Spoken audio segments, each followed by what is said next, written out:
πάσης θυσίας σου και το ολοκαύτωμα σου διανάτω. Δόηση Κύριος κατά την καρδία σου και πάσα τη βουλή σου πληρώσε. Αγαδιασόμεθα επίκως το Κύριο σου και εν ονόματι του Θεού Υιών εγκαλυφθισόμεθα.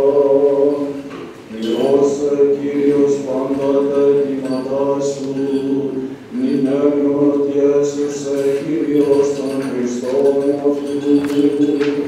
Ευακούσετε αυτού έξουραν Αγίου αυτού, εν δυναστείες σωτηρία της δεξιάς αυτού.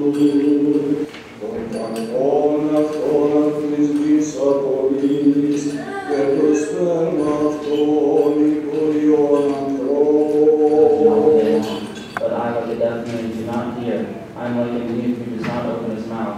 Thus I am like a man who does not hear, and in whose mouth there is no response.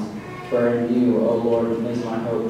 You will hear, O Lord my God. For I said, hear me, lest they rejoice over me, lest when my foot slips they exalt themselves against me.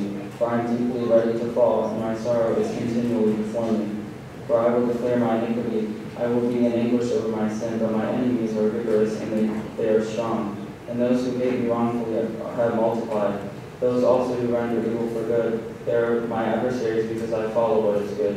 Do not forsake me, O Lord. O Lord my God, be not far from me. Make haste to help me, O Lord, my salvation. Ενικός ορθρίζει το πνεύμα μου προς ο Θεός, διότι φως τα προστάγματά σου επί της γης.